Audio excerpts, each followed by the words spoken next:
ദൈവ തിരുനാമത്തിന് മഹത്വമുണ്ടാവട്ടെ. Bible reading പ്രോഗ്രാമിൽ സംബന്ധിക്കുന്ന ഏവർക്കും കർത്തൃനാമത്തിൽ സ്നേഹവന്ദനം. ഉൽപ്പത്തി പുസ്തകം 16-ാം അധ്യായമാണ് നമ്മളിന്ന് വായിക്കുന്നത്.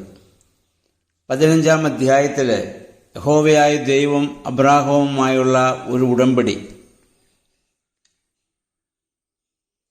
മൃഗങ്ങളെ പുലർന്നു വെച്ച് അതിൻ്റെ നടുവിലൂടെ പോകുമ്പോൾ പരസ്പരം ഒപ്പുവെച്ച് ഒരു ധാരണയിലെത്തുന്നത് പോലെ, ഒരു ഉടമ്പടിയിലെത്തുന്നത് പോലെ അക്കാലത്തെ സാധാരണമായി നടന്ന ഒരു സംഭവത്തിലൂടെ ദൈവം അബ്രാമുമായി ഒരു ഉടമ്പടി ചെയ്യുന്നു. 400 വർഷം നിന്റെ സന്തതി ഇനിയും ഈജിപ്തിൽ മിസ്രയീമിൽ അടിമത്തത്തിലായിരിക്കും എന്നുള്ളതായ ഒരു അറിയിപ്പ് അബ്രാമിന് ലഭിക്കുന്നതായി നമ്മൾ കണ്ടു. അതോടൊപ്പം അബ്രാമിനോട് പറഞ്ഞു അവൻ്റെ ജീവിത അന്ത്യത്തെക്കുറിച്ച്. വാർദ്ധക്യത്തിൻ്റെ പൂർണ്ണതയിൽ നീ നിന്റെ പിതാക്കന്മാരോട് ചേരും. പിതാക്കന്മാരോട് ചേരണമെങ്കിൽ പിതാക്കന്മാർ ഉണ്ടായിരിക്കണം. അപ്പോൾ വാങ്ങിപ്പോകുന്ന പിതാക്കന്മാരും ജീവിക്കുന്നു എങ്കിൽ മാത്രമല്ലേ അവരോട് ചേരുവാൻ സാധിക്കുകയുള്ളൂ. അവരും ജീവിക്കുന്നു എന്നുള്ള ഒരു സൂചന യഹോവയായ ദൈവം തന്നെ അബ്രാമിന് ഇത് നൽകുകയാണ്. പക്ഷെ അന്ന് അവരുടെ അവസ്ഥയെക്കുറിച്ച് ലോകത്തിന് കാര്യമായ വ്യക്തതകളൊന്നും ലഭിച്ചിരുന്നില്ല. നമ്മുടെ കർത്താവിൻ്റെ പുനരുദ്ധാന ശേഷമാണല്ലോ ആ വ്യക്തത ലോകത്തിന് ലഭിക്കാൻ കാരണമായി തീർന്നത്. അപ്പം അങ്ങനെ വാഗ്ദത്തങ്ങളെ യഹോവയായ ദൈവം അബ്രാഹാമിന് നൽകി.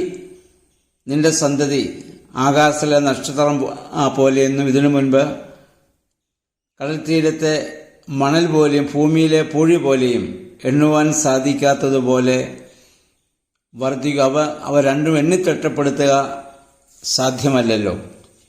അപ്രകാരം വർദ്ധിക്കുമെന്ന് വാഗ്ദത്തമൊക്കെ കൊടുത്തു.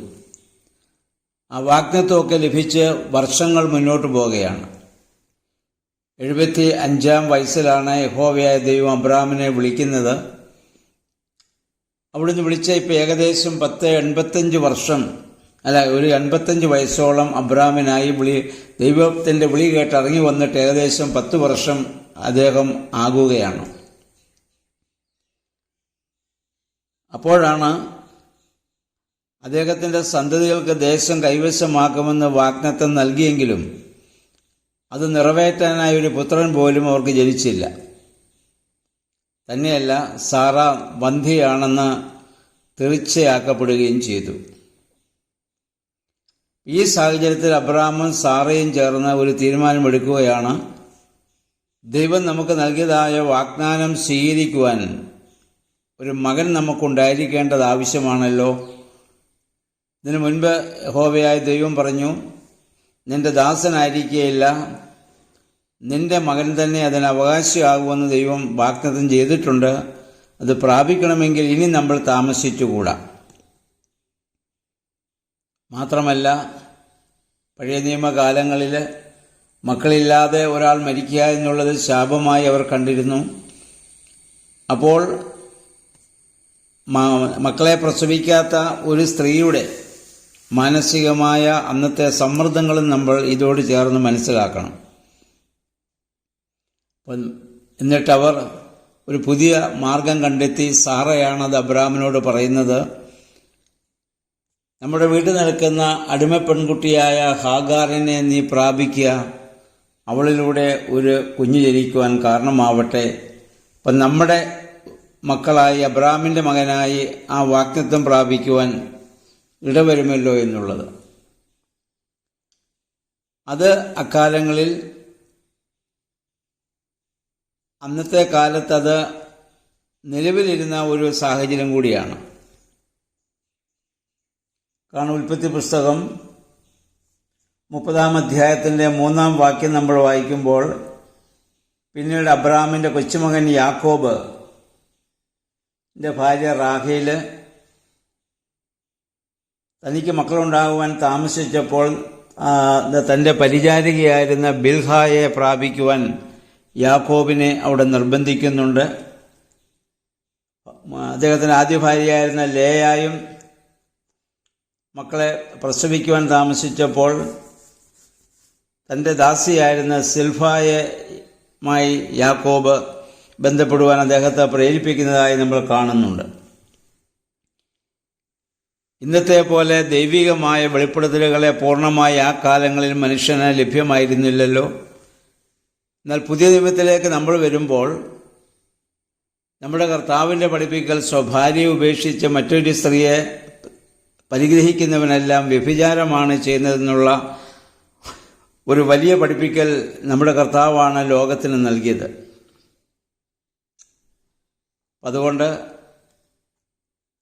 മനസ്സുകൊണ്ട് പോലും സ്ത്രീയെ മോഹിക്കുന്നവൻ വ്യഭിചാരം ചെയ്യുന്നെന്നും കോപിക്കുന്നവൻ കൊലപാതകം ചെയ്യുന്നുവെന്നും പ്രവൃത്തിപരമായി ചെയ്യാതെ മനസ്സിൽ അങ്ങനെ ഒരു ആഗ്രഹം വന്നാൽ പോലും അത് ആ പ്രവൃത്തി ചെയ്യുന്നതിന് തുല്യമാണെന്ന് കർത്താവിൻ്റെ മഹത്തായ ഗിരിപ്രഭാഷണത്തിൽ നമ്മൾ കേട്ടു.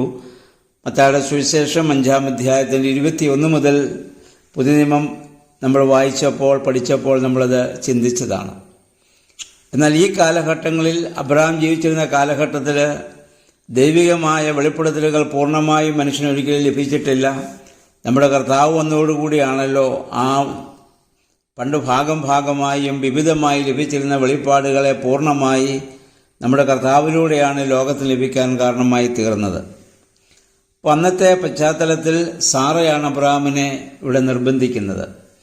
ദൈവം വാഗ്ദത്തം നൽകിയെങ്കിലും ആ വാഗ്ദത്തം ലഭിക്കുവാൻ താമസിച്ചപ്പോൾ സ്വാഭാവികമായി മനുഷ്യനുണ്ടാകുന്ന ഒരു ചിന്ത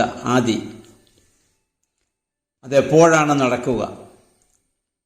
ദൈവത്തിൻ്റെ സമയത്തിനു വേണ്ടി കാത്തിരിക്കുവാൻ അവർ തയ്യാറല്ല. നമ്മളൊക്കെ അങ്ങനെയാണ്. നമ്മൾ ഏതെങ്കിലും കാര്യത്തിനു വേണ്ടി പ്രാർത്ഥിച്ചാൽ, ആഗ്രഹിച്ചാൽ ഉടനെ തന്നെ ദൈവം അത് ചെയ്തു തരണമെന്ന് നമ്മൾ ആഗ്രഹിക്കുന്നവരാണ്. അത് നമ്മുടെ വിശ്വാസത്തിൻ്റെ ഒരു ബലഹീനത കൂടിയാണ്, വിശ്വാസത്തിൻ്റെ അഭാവമാണത്.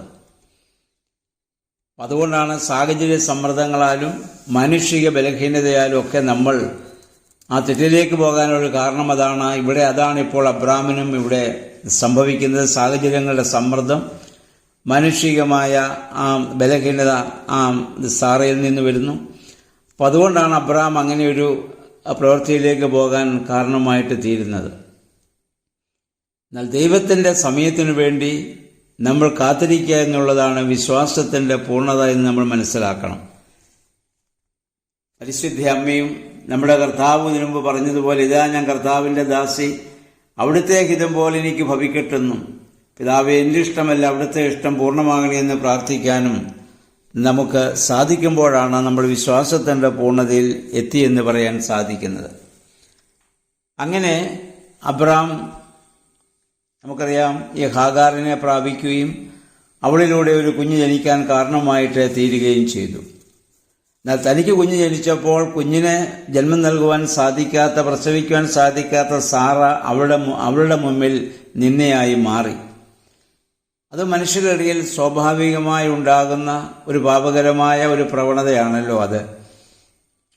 അപ്പം അങ്ങനെ വന്നപ്പോൾ അവൾ സാറയെ നിന്ദിച്ചപ്പോൾ സാറയ്ക്ക് അതേറെ ദുഃഖമുണ്ടാക്കുന്ന ഒരു കാര്യമായി അവിടെ മാറ്റപ്പെടുകയാണ്.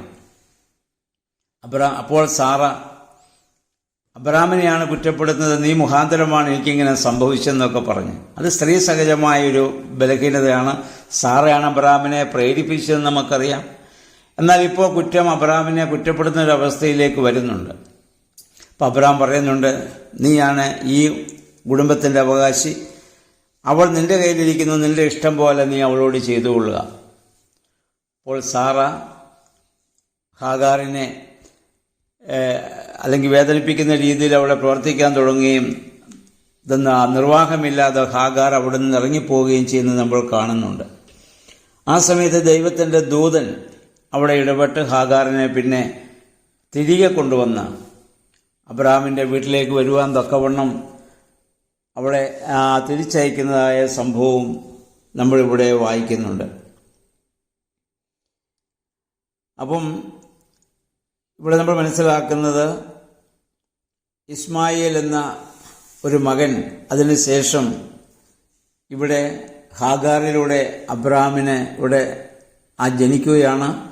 അത് വാഗ്ദത്ത സന്തതിയല്ല, ജഡപ്രകാരം ജനിച്ച ഒരു മകനാണ്. ഇസ്മായേൽ അബ്രാമിന്റെ പുത്രനാണെങ്കിലും അവൻ ഒരിക്കലും അവകാശിയാവുകയില്ല.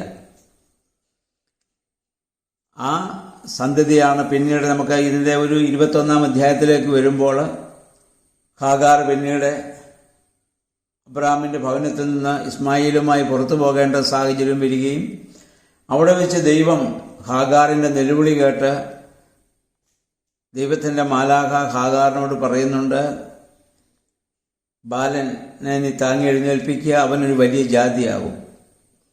അപ്രകാരം ഒരു വലിയ ജാതിയായി തീരുവാൻ തക്കവണ്ണം ഇസ്മായിലിന്റെ മക്കൾക്കും കാരണമായിട്ട് തീർന്നിട്ടുണ്ടല്ലോ.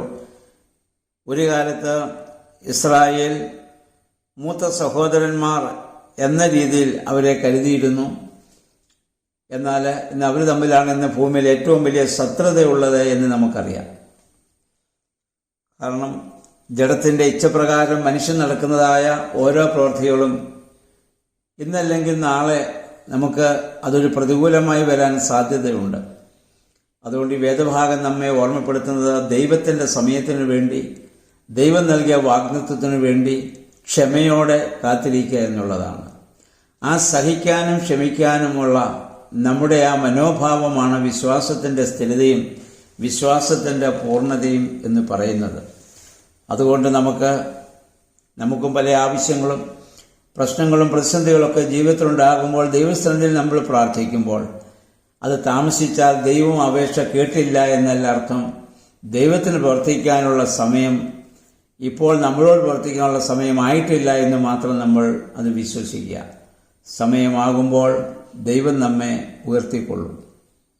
പത്രോസ്ലീഹായി നമ്മെ ഓർമ്മപ്പെടുത്തുന്നുണ്ടല്ലോ, ദൈവത്തിന്റെ ആ കൈയുടെ കീഴിൽ നീ വിനീതനായി ഇപ്പോൾ നീ വിനയത്തോടെ നീ താണിരിക്കുക, സമയമാകുമ്പോൾ ദൈവം നിന്നെ ഉയർത്തുമെന്നുള്ളതായ ആ ഒരു സത്യം നമ്മൾ മനസ്സിലാക്കുക. അതുകൊണ്ട് ഇന്ന് അബ്രാമിന്റെ ജീവിതത്തിൽ നിന്ന് നമുക്ക് മനസ്സിലാക്കേണ്ടതായ ഒരു കാര്യം ഇതാണ്. ഇന്ന് സാറയുടെ നിർബന്ധത്താൽ അബ്രാം ഇത് ചെയ്യേണ്ടി വന്നു. എന്നാൽ ഇതിൽ നിന്ന് അബ്രാം ഒരുപാട് പാഠങ്ങൾ പിന്നീട് പഠിക്കുകയാണ്. അബ്രാമിന്റെ ആ ഹൃദയത്തിലൂടെ ജീവിതത്തിലൂടെ ഒരു വലിയ വേദനാജനകമായ അനുഭവമാണ് ഇനി ഉണ്ടാകാൻ പോകുന്നത്. ഇസ്മായിലിനെ പുറത്താക്കേണ്ടതായ ഒരു സാഹചര്യം.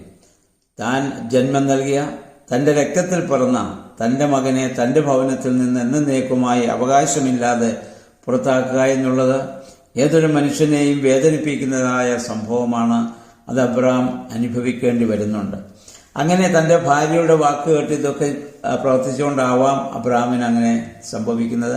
അതുകൊണ്ടാവാം പിന്നീട് ഇസ്ഹാക്കിനെ യാഗം കഴിക്കുവാൻ യഹോവയായ ദൈവം ആവശ്യപ്പെടുമ്പോൾ സാറയോട് അഭിപ്രായം ചോദിക്കാതെ അബ്രാം തന്നെ പോകുവാൻ ഉള്ളൊരു കാരണം ഒരുപക്ഷെ അതായിരിക്കാം. ദൈവത്തിന്റെ ആ വചനത്തിന് മാത്രമാണ് അബ്രാം പിന്നീട് ഓരോ അനുഭവങ്ങളിലൂടെ സംഭവങ്ങളിലൂടെ അബ്രാം വിശ്വാസത്തിന്റെ ആ പൂർണ്ണതയിലേക്ക് ആ സ്ഥിരതയിലേക്ക് അബ്രാം വളർത്തപ്പെടുന്നതായി നമുക്ക് കാണാൻ പറ്റും. നമ്മുടെ ജീവിതത്തിലും വിശ്വാസത്തിൽ ഈ വളർച്ച ഉണ്ടാവേണ്ടത് അനിവാര്യമാണ്. ചെറിയ കാര്യങ്ങളിൽ നമ്മൾ പതറിപ്പോകുവാൻ പാടില്ലാത്തതാണ്. അതുകൊണ്ട് ആ ദൈവകരങ്ങളിൽ നമ്മെ തന്നെ പൂർണ്ണമായി സമർപ്പിച്ച് ദൈവം നമ്മോട് ഇടപെടുവാൻ പ്രവർത്തിക്കുവാനുള്ള സമയത്തിനായി നമുക്ക് കാത്തിരിക്കാം. സമയമാകുമ്പോൾ ദൈവം അതിന് നമ്മെ എടുത്ത് ഉപയോഗിച്ചുകൊള്ളും. നമ്മുടെ ജീവിത സാഹചര്യം ഇപ്പോൾ എന്തായിരുന്നാലും ദൈവകരങ്ങളിൽ പൂർണ്ണമായി നമുക്ക് സമർപ്പിക്കാം. പരിശുദ്ധാത്മാവേ, അതിന് ഞങ്ങളെ ബലപ്പെടുത്തുകയും ശക്തീകരിക്കണമേ എന്ന് നമുക്ക് പ്രാർത്ഥിക്കാം. എല്ലാവർക്കും നല്ലൊരു ശുഭദിനം ആശംസിക്കുന്നു. ദൈവനാമം മാത്രം മഹത്വപ്പെടുവാൻ ഇടയാവട്ടെ.